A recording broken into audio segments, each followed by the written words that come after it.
One is I had Vindman is no victim. I just want to mention all these headlines are out there talking about Lieutenant Colonel Vindman retired. If you're thinking, I think I know that name. Alexander Vindman was one of the key witnesses for the Democrats in the House impeachment proceeding.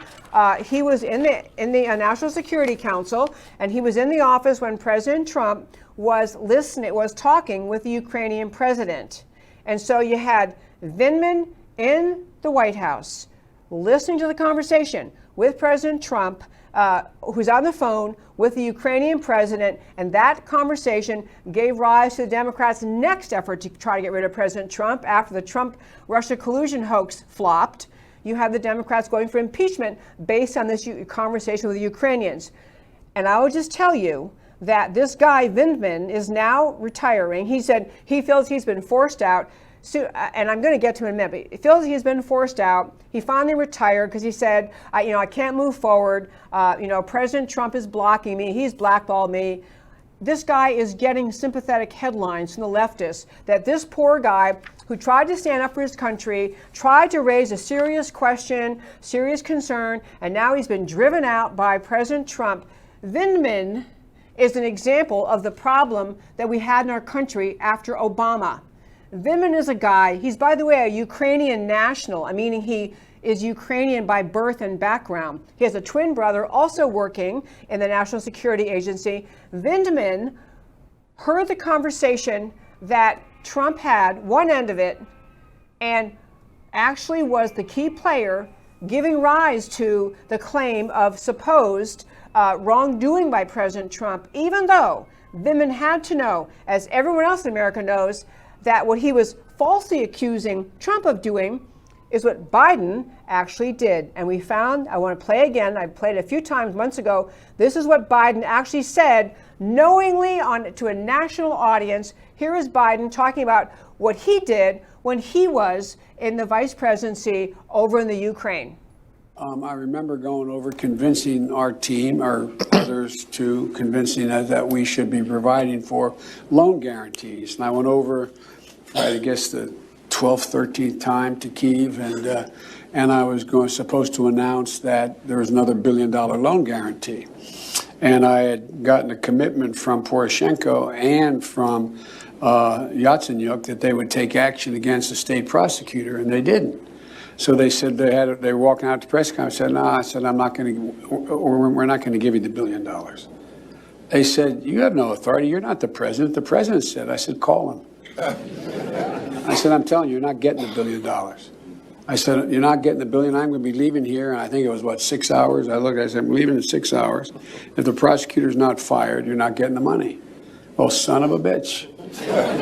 Got fired. And they put in place someone who was solid at the time. Well, there's still, they made some genuine, that's about enough on him. The reason I want to play that is this. First of all, who Biden's talking about, they were pressuring the Ukrainian government to fire a prosecutor because the prosecutor was looking in to Burisma, a company in which Joe Biden's son sat on the board and made money from. So you have Biden admitting, bragging at this Council on Foreign Relations, realize it's being televised, realize it's being recorded, everyone can see it. Biden's bragging about withholding $1 billion in aid until the Ukrainians get arm twisted to fire a prosecutor who's looking into Biden's son. That's all cool.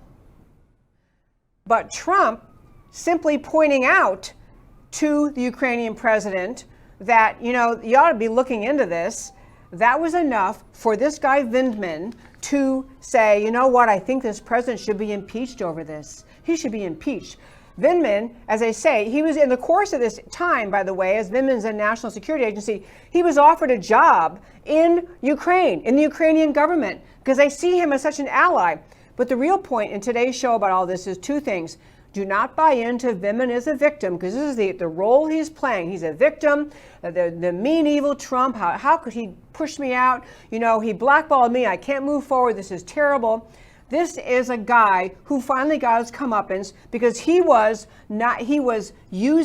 taking advantage of his ability as a member of the National Security Agency to raise a credible claim, which had no credibility in life. And Vindman, he knew about what Biden had done. He knew what the real problem was. He knew that Trump wasn't doing anything wrong, but he saw an opportunity to go after Trump. And you have to understand, this is what I'm talking about when President Trump needing to clean out the swamp, to drain the swamp.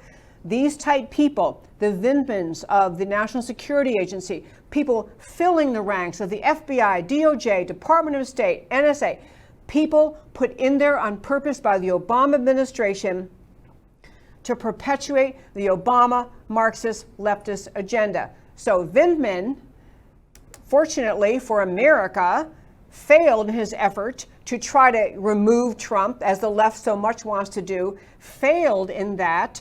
And after Trump was not removed, the Senate voted not to remove him, there was then some accountability. Trump saying, sorry, Vindman, and your twin brother, by the way, who also works for the National Security Agency. You two were out, and now they're out. But all this, the left is going to try to play Vindman as a victim. They are already talking about this is terrible.